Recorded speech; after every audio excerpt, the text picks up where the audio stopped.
আপনি কি অ্যালার্জির জন্য ব্যাক্সিডাল খাচ্ছেন আর মনে প্রশ্ন ঘুরছে গর্ভাবস্থায় এটি কি নিরাপদ? সবাই কি এই ওষুধ খেতে পারে? ভুল করে খেলে কোনো ক্ষতি হবে না তো?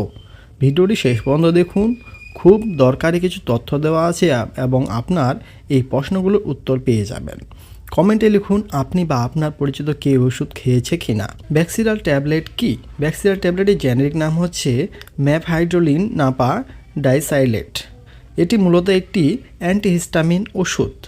মূল ভিডিও শুরু করার আগে এই ধরনের ইনফরমেটিভ ভিডিও সবার আগে পেতে চ্যানেলটি সাবস্ক্রাইব করতে ভুলবেন না এবং ভিডিওটি উপকারী মনে হলে একটি লাইক এবং শেয়ার করে অন্যকে দেখার সুযোগ করে দিন। সহজভাবে বললে শরীরে অ্যালার্জি উপসর্গ কমাতে এই ওষুধ ব্যবহার করা হয়। ব্যাক্সিডাল ট্যাবলেট কি কাজে ব্যবহার করা হয়? এই ওষুধ সাধারণত দেওয়া হয় হাঁচি, নাক দিয়ে পানি পড়া, চুলকানি, ত্বকের অ্যালার্জি, র্যাশ, চোখ বা নাকের অ্যালার্জির সমস্যা। গর্ভাবস্থায় ব্যাক্সিডাল ট্যাবলেট খাওয়া যাবে কি? এই প্রশ্নটি অনেকের মনের মধ্যে ঘুরপাক খায় এবং অনেকে জানতে চান। এটা খুব সাধারণ প্রশ্ন। গর্ভাবস্থায় নিজের ইচ্ছায় এই ওষুধ খাওয়া উচিত না, কারণ গর্ভবতী নারীর ওপর এই ওষুধের নিরাপত্তা সম্পর্কে পর্যাপ্ত তথ্য নেই। বিশেষ করে প্রথম 3 মাসে ঝুঁকি বেশি হতে পারে, তাই ডাক্তারের পরামর্শ ছাড়া গর্ভাবস্থায় ব্যাক্সিডাল ট্যাবলেট প্রথম 3 মাস খাবেন না। যদি অ্যালার্জির সমস্যা খুব বেশি হয় তাহলে ডাক্তার অন্য নিরাপদ বিকল্প দিতে পারে। কোন কোন ব্যক্তির ক্ষেত্রে বিশেষ সতর্কতা জরুরি? নিচের সমস্যাগুলো থাকলে এই ওষুধ খাওয়ার আগে অবশ্যই সতর্ক হতে হবে। যেমন গ্লুকোমা মানে চোখের চাপ বেশি, প্রস্টেট বড় হওয়া বা প্রস্রাব আটকে থাকা, হাঁপানি বা শ্বাসকষ্টের রোগী, লিভার বা কিডনির সমস্যা, বয়স্ক রোগী।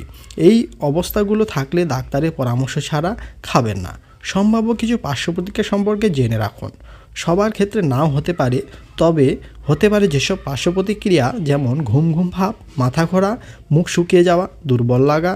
ওষুধ খাওয়ার পর গাড়ি চালানো যাবে না, ভারী কাজ এড়িয়ে চলতে হবে।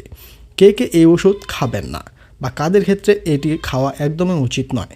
যেমন গর্ভবতী নারী, ডাক্তার না বললে বা ডাক্তারের পরামর্শ ছাড়া খাওয়া উচিত নয়। 6 বছর কম বয়সী শিশুদের ক্ষেত্রে, যাদের আগে এই ওষুধে অ্যালার্জি আছে বা অন্য কোনো সমস্যা দেখা দেয়, তাদের ক্ষেত্রে এটি খাওয়া একদমই উচিত নয়। গুরুত্বপূর্ণ পরামর্শ: কখনও ডোজ নিজে নিজে বাড়াবেন না। অন্য অ্যালার্জি ওষুধের সাথে একসাথে খাওয়ার আগে ডাক্তারকে জানান। দীর্ঘদিন লাগাতার খাওয়া ঠিক না। আপনি কি কখনো ব্যাক্সিডাল খেয়ে ঘুম বেশি পেয়েছেন বা অন্য কোনো সমস্যা হয়েছে কি না? কমেন্টে লিখে জানান। আর ভিডিওটি উপকারী হলে একটি লাইক দিন, শেয়ার করুন, অন্যকে দেখার সুযোগ করে দিন। চ্যানেলটি সাবস্ক্রাইব করুন, কারণ এখানে প্রতিদিন ওষুধ নিয়ে সহজ ভাষায় ভিডিও আপলোড দেওয়া হয় এবং এর আলোচনা করা হয়। ধন্যবাদ।